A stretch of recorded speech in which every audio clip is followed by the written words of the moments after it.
Hey everyone, this is D, Movieman, fellow cinephile, popcorn addict, and emerging film critic, coming to you with reliable recaps, reviews, and reactions. So today I'm coming to you guys with something a little bit different. Not quite a movie review, not quite a TV show recap, but a reunion commemorating 30 years of a very popular, iconic, and memorable show, also known as The Fresh Prince of Bel-Air. So this is the 30-year reunion special, and it is airing on HBO Max. So to start off, I would say that The Fresh Prince of Bel-Air probably falls into my top 5 of 90s sitcoms easily. It was probably on the lower end for me. I think Martin was my number 1, followed by Living Single, and because I was a kid, I naturally gravitated to Family Matters and then Smart Guys, kind of a toss-up between those two. And then Fresh Prince just kind of fell in there with them. And because I was so young, I really wasn't aware of it until like the latter seasons, like seasons 4, 5, and 6. I didn't really remember the early seasons by that point, but I definitely enjoyed the show. I always loved when the theme song would come on. And speaking of the theme song, I would definitely say this falls into the top 5, definitely top 3 even, as far as popular and memorable theme songs. Like as soon as you hear, so this is a story all about how my life got flipped, turned upside down, it's over. It's just like it keeps on going from there. You'd be hard pressed to find somebody who is not familiar with that theme song. But overall, I was really excited to see this. So we open up with the ending of the very first episode, which premiered September 30th, 1990. Then we jump over to the ending of the final episode, which aired May 30th, 1996. The set has been cleared out and we bring everything to a close. Hit the light, end of the show. All of a sudden we hit the light again and we hear bump, bump, bump, bump, bump. Bump, bump, bump, bump. Bump, bump, bump, bump. Bump, ba-da-ba-ba-dum. And it is Will Smith, and we are back on set 30 years later, and everything is as it should be. The fact that they were able to recreate that set so perfectly, I sometimes wonder like where some of those things go. I know there's probably storage and these lots where you have all these pieces of memorabilia and set pieces and all that kind of stuff that get reused again. But the fact that they literally were able to recreate it perfectly, I thought was just like, wow. And then of course from there, we see everyone slowly trickle in and they are just reuniting, hugging, laughing. You can just feel the love, you can feel the bond, you can feel the camaraderie. We have Tatyana Ali, we have Joseph Marcell, we have DJ Jazzy Jeff, we have Karyn Parsons, we have Daphne Maxwell Reid, and we also have Alfonso Ribeiro. He pops in from the top of the stairs. But yeah, so immediately the tone was set, even though it only been a few minutes in as far as what we were about to get from this. So basically everyone is here with the exception of James Avery, who sadly passed in 2013, which was 7 years ago. But more on that later. They talked about their early experiences on the show, the early development of the camaraderie and the bond that they developed working together for 6 years, which is a long time to see people every single day for hours. They show the audition tapes, which was hilarious. It's funny that even in those tapes, you can kind of see the early beginnings of them becoming those very memorable and iconic characters. Daphne Maxwell Reid mentions the fact that she had heard about the audition, but as soon as she saw a sitcom featuring a rapper, she was like, I'm good. No, thank you. I will pass. And then seeing the premiere and being like, well, darn. That actually is kind of cool. So I thought it was crazy that that happened, but then it kind of came back around and she still ended up being a part of the show anyway. We get into Benny Medina actually pitching Will Smith the show and the early beginnings of the show and it all coming together. And it's funny because my mom had actually told me years ago, I think I was probably in middle school, she was the one who actually told me about Benny Medina, the fact that it was based on his life, that he had grown up in Watts and then moving to Beverly Hills and that completely changing his life, and that this show was kind of a loose basis of his life with a little bit of a twist to it. So shout out to my mom because she actually put me on to that and I thought that was really cool. We get into Will Smith's audition, being around a legend like Quincy Jones, being nervous, really not being confident in being able to book this role and act, and really having to audition on the spot, this being a totally new thing for him to do, and him just going for it and nailing it. And then boom, The Fresh Prince is born. I thought it was hilarious when they talked about how Will Smith was very new to dialogue and he was so dedicated to memorizing everything that he ended up memorizing everyone's lines.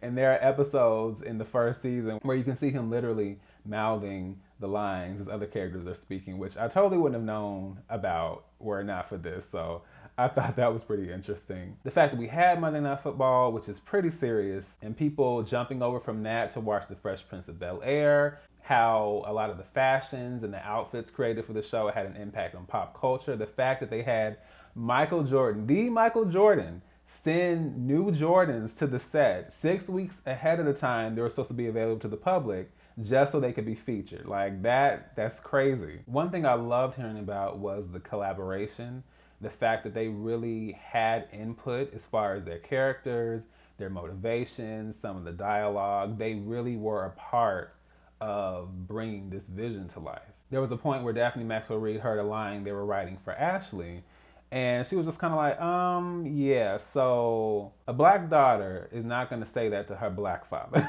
So no, we got to scratch that. And I don't think people really understand how significant it is to be a part of the writer's room, so to speak, and to have that kind of input and really have a voice, because really, as an actor, you're there just to do a job, and they can basically kind of tell you what to do, and that's it. But the fact that they were able to help craft these characters, it actually added to the authenticity, because we're not just seeing a bunch of unrealistic stuff that we can't relate to, which is important. They talked about how Will and Carlton's relationship was a central focus on the show, which it was, how important that dynamic was for the show, and how even aside from the comedic moments, you had very serious moments with the two of them also. Like the episode where Carlton accidentally takes speed and Will's the one who has to kind of bear responsibility for that and deal with the reality of possibly losing Carlton. And also the scene where there was the ATM robbery and Will gets shot, and Carlton, who has never experienced something like that, is really grappling with revenge and wanting to protect himself and buying this gun, and Will having to be the one to say, look, I know what that looks like that's not the road you want to go down. So I definitely agree with that. And I love how there were so many memorable moments that were made because of their genuine chemistry as actors. Benny Medina's experience happened because he befriended this white, wealthy teenager, and his family were basically like, hey, you can just come stay with us. And him attending Beverly Hills High and how that completely changed his life. So then for the show, it kind of got twisted with it being this black family. And I thought that was such an important change, because not only was it important to see affluent, wealthy black people represented on screen, but it also added some depth as far as exploring classism and certain prejudices and really getting into the dynamic of black people who are from the hood or from impoverished areas versus black people who were raised with wealth and with affluence and with a certain amount of privilege, and some of the conflicts and the clashes that happen when those two worlds come together. Fresh Prince of Bel-Air ran for 6 seasons and just about 150 episodes. There are so many great moments that you can really pick from inside that number. You know, I have my favorites also. One of my favorites is the episode where Vivica Fox is a guest star. She and Will get into a relationship, and then him realizing that she's extremely dominating, extremely controlling, and him having no idea how to deal with that. The episode where Ashley attends Bel-Air Academy, and then boys are starting to notice her, and Will and Carlton not knowing how to deal with that. The episode where Robin Givens was a guest star, and she's trying to go after Will even though she knows he's with Lisa. The episode where Pam Grier and Elise Neal star as mother and daughter, and the fact that Will is into the daughter, but then the mom is sending out some vibes and some crazy things happen there. The episode where Will and Lisa are about to get married and then their parents end up sleeping together. Like, I could probably spend the entire day going down a list of moments I love from that show and still probably wouldn't be finished. But yeah, lots of great moments for the show. Joseph Marcell, who plays Jeffrey, talks about what it was like to portray Mr. Raphael de la Ghetto, having to really ham it up and play such an over-the-top character. Karyn Parsons talks about the audience's response to the episode where Will and Carlton both blackmail Hillary, and the fact that the audience, how they were so happy and so excited for her to get got, basically, because as a character, they really couldn't stand her. And it's funny because a similar thing happened with Tisha Campbell when she played Gina on Martin. She was not really relatable. They thought she was kind of stuck up. They weren't really feeling her. And then over time, she grew on them, and the character started to evolve a little bit, much like Hillary. I think it really speaks to Karyn Parsons' embodiment of Hillary that people legit could not stand her. Because of course, in real life, were you around that kind of person, you wouldn't necessarily gravitate to them either. So it was a matter of her playing it so well that people literally saw Hillary. They didn't necessarily see the actress or a character. They saw Hillary. So yeah, I thought that was crazy. Oh, and then of course we discussed James Avery. It was an awesome segment, but it definitely was a bittersweet segment. The fact that he really was the heart of the show. I see a lot of people, especially men, say that Uncle Phil was like the first real father to them, or the first real father figure for them, which really speaks volumes as far as what he brought to that character. Regardless of it being television and it being a fictional character, the fact that he brought so much of this, fatherly, paternal presence that people watching felt that in place of something that was missing in their own lives. That really does speak volumes. And it really speaks volumes about James Avery and the life that he infused into that character. And then as we go on, we see that that was just him. That was just him as a person. That's the same type of energy and life he brought to the set. That's the same type of energy and life he brought to people. Everyone who was around him, like he made them really feel valued and appreciated, and they felt like they were learning and they were really growing because of him. And I feel like that's such a significant thing, and I think it's something that you don't realize is happening, but then later on in life you're like, whoa, like this was a truly impactful person. Even for me, I've gotten to a point where I recognize that there have been people who have been lights, like a literal light in my life, and I wouldn't be where I am now had people literally not poured into me and planted seeds like they mentioned. Even though you don't recognize it, those things take hold, and you get to a point where you see how much you've grown, how much you've matured because of that knowledge, because of what was imparted into you by people who cared enough to do that. And then of course we mentioned that completely mind-blowing moment on the show where Will has to deal with the reality of an absentee father and how much that has impacted him emotionally. And then Uncle Phil, despite their conflicts, despite their misunderstandings, really being the one to step in and be there for him and to acknowledge his pain and being the one to comfort him through that situation. And we see that relationship break new ground because of that. And I think even outside of it being such a great moment as far as the show, I think depicting the absence of Black fathers and its emotional impact on Black men, I think that spoke volumes. I think it's something that we see a lot, but the pain of that, the emotions behind that, is not always given a voice. That scene absolutely brought that to the forefront. And then us seeing that James Avery, as a trained actor, being there for Will Smith, an up-and-coming actor, and pushing him to that moment, and together them making magic because of that. That still is such an important episode, and it still gets talked about all the time. So I love the fact that they took the time to honor him. Like I said, it was emotional. It definitely was bittersweet to watch. But the significance of him as a person and his life was totally not lost at all. The fact that he's not here anymore, but his presence was still felt by all of them in that moment. And even for me as a viewer and other viewers, just feeling his impact, not just as an actor, but also as a person. So yeah, I was very, very grateful for that tribute, definitely. I absolutely love that Janet Hubert, aka the OG Aunt Viv, was a part of this. It's funny, even before people really knew this was coming, and Will Smith had put out a couple of pictures on social media, and that first picture of course had the cast reuniting with Daphne Maxwell Reid. And I think people saw that and they were like, okay, so OG Aunt Viv is not gonna be a part of this. Yeah, I'm good. I mean, people were like, mm-mm. Some people were probably going to watch it anyway, but I think a lot of people were just like, oh no, absolutely not. And for me, seeing that, then seeing the picture, realizing that Janet Hubert was going to be a part of it, I was like, whoa. And not to say that I wouldn't have watched it anyway, but realizing she was going to be a part of it, I was like, okay, now I definitely have to see this. Because everything that's gone on, it was kind of assumed that they were just going to ignore the character, but they didn't. They invited her to be a part of this. And I think this was probably the best moment of the reunion for me. The fact that Will Smith and Janet Hubert actually sat down about this ongoing conflict and this complete disruption of the show, how things changed, what it was like for her after that experience, and what it was like for them to have this ongoing feud for almost 3 decades. Like, that's something I definitely had to see. Oh man, to see them just embrace each other and have a real conversation. If anyone has seen my recaps of Insecure, I am someone who values open and honest communication. And seeing that happen in a situation where I totally thought it never would was just like, it was mind blowing. It really was. And I really couldn't believe it was happening, even though I was watching it happen. I love that Janet was given the space and the opportunity to just say, this is what happened.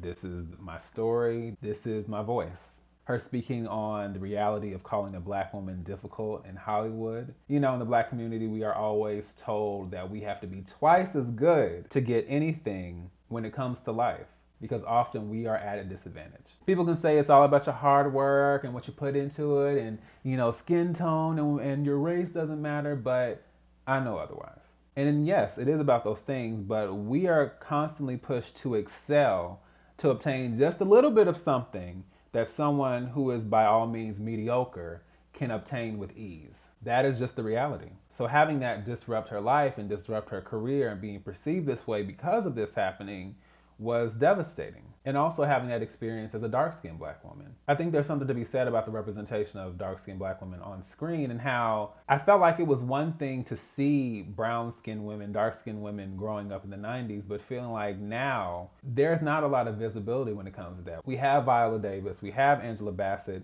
we have Denai Guerrera, we have Lupita Nyong'o, but overall there is just kind of a lack of dark-skinned representation on screen, especially with women. And unfortunately for Daphne Maxwell Reid, she kind of caught the flack for taking on that character when really it was the casting directors and more so the writers who decided that they were going to completely push this character to the background and eliminate everything that made her significant and important. I mean, if you write Aunt Viv as someone who is just a housewife and doesn't have that much of a voice, then no, it's not going to have the same significance. It's almost like they forgot everything that made the character great because they were so determined to erase the fact that Janet Hubert was there, and really it was to their own detriment. It didn't ruin the show, but it took an important aspect out of it, so it lost a little bit of the foundation that it was built on. I saw where some people were saying they felt like Will Smith wasn't really taking accountability.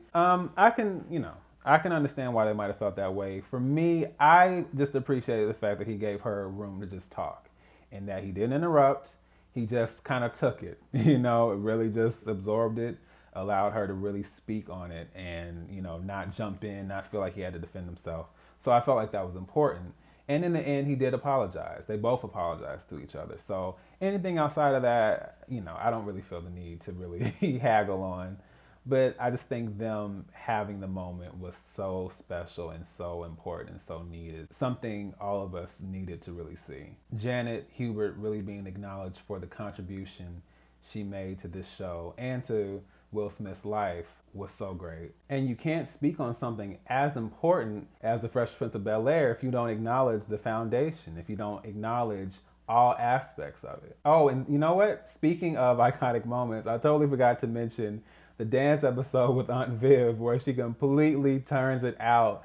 And the fact that, even I just saw a video on social media where a young Black girl was, was mimicking the dance that Aunt Viv did on that episode and her seeing that also. And it's still being something that resonates with people 30 years later. Like, that is an unforgettable moment. And it was because she was a part of it. Her being a trained dancer and her bringing that aspect of her life to that episode was great. And I really hope that Janet Hubert is able to still do great things from here. I hope that Janet Hubert genuinely does have a sense of peace going forward from here. And I hope she's able to still book a really great role or be a part of a really great project because I think she deserves it. And I would love to see that. So I'm definitely rooting for Janet Hubert. Oh my gosh. I have to say the moment where she came on set and her name was announced, Janet Hubert Witten, and you can see her step into this, this world that she left behind and these people she kind of left behind and,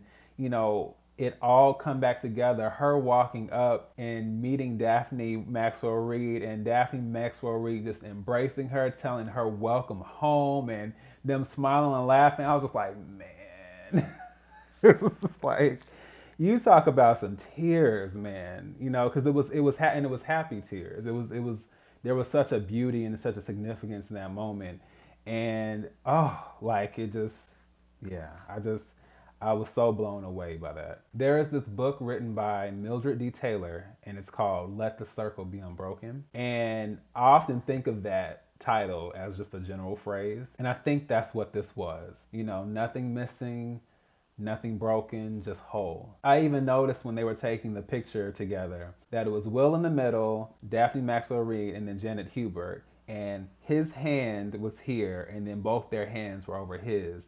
And as soon as I saw that, I immediately thought of the scripture, a three-strand cord is not easily broken. And that is Ecclesiastes 4:12. I thought it was just perfect. That definitely was the showstopper moment of the show, hands down. So overall, I have to say I really enjoyed this. If I had any kind of criticism, I would say that it was actually too short. I think it could have been longer. It could have at least been 15 minutes longer. We could have had an hour and a half. We really could have had 2 hours if I'm being honest. I wanted to hear more from everyone individually. Like, I didn't think we got enough from Joseph Marcell, who played Jeffrey. I wanted to know what his experience was like as someone Black and British, and being a part of this dynamic with Black Americans, and then seeing the impact of this show on Black culture. So I wanted to hear more from him. I also forgot to mention that Ross Begley showed up at the end. He played Nikki. And Ross Begley actually was another part of the reasons why I got into this show, because I knew him from The Little Rascals. I saw it and I was like, wait, that's Buckwheat. So I love the fact that he showed up, but I wanted to hear more from him. I wanted to know what his experience was as a child being a part of this show, and hearing about his experience on set and what that was like. Also, I wanted to hear more from Janet Hubert. I wanted to see more of her talking with everyone. I wanted to hear like what they were talking about. What is it like to be around everyone again? What is it like to be on set again?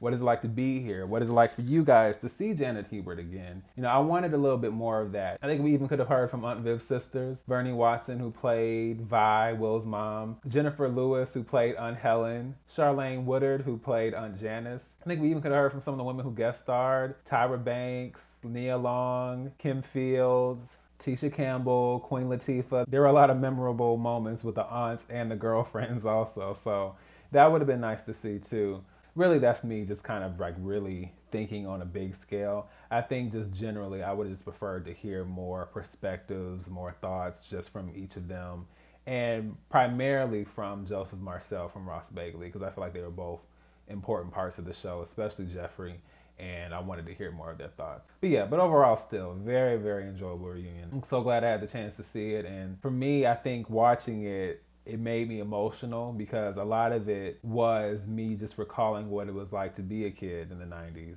what it was like to grow up in a time where so many aspects of Black life and Black families and Black love and Black culture was represented in the media. Me turning on the TV, seeing Fresh Prince of Bel-Air, Martin, Living Single, Sister Sister, going to another channel, seeing previews for Love Jones and Soul Food, and then playing my Waiting to Exhale CD on the CD player, changing to another channel and seeing Brownstone, In Vogue, Whitney Houston, Michael Jackson, Janet Jackson. Yeah, really growing up in a time where so much Black excellence and Black beauty was represented, and I could see it everywhere I went. And also experiencing those things with my beautiful Black family and seeing so much of my life reflected in the mainstream also. So it's also emotional to look back on those times. Not to say that we still don't have some of that now, but it just was something very special about that time. And, you know, I miss so much of my family and my upbringing in the Midwest and having those experiences. But I'm glad to have so many positive, beautiful memories to look back on. And this show really is another one of them. And it shows that even something as small as a sitcom can really have an impact on you as far as your development, childhood, growing up, going through life, and, you know, just seeing how life has really changed. Understanding how even watching something as small as a sitcom, it can really have an influence as far as how you see and perceive the world. And I definitely think that The Fresh Prince of Bel-Air really made its mark as far as pop culture, Black culture, the Black community, and just great television in general, and definitely just television history. And shout out to HBO Max, because I thought it was so smart for them to have already had the entire Fresh Prince of Bel-Air series available on HBO Max. So now that people are watching this reunion, they're like, okay, I think I'm gonna go back and watch Fresh Prince, and it's right there. So I definitely would recommend you guys check out this reunion special and check out the Fresh Prince of Bel-Air series, both available on HBO Max. So once again, this is D, Movie Man, signing off, and I'll see you at the movies.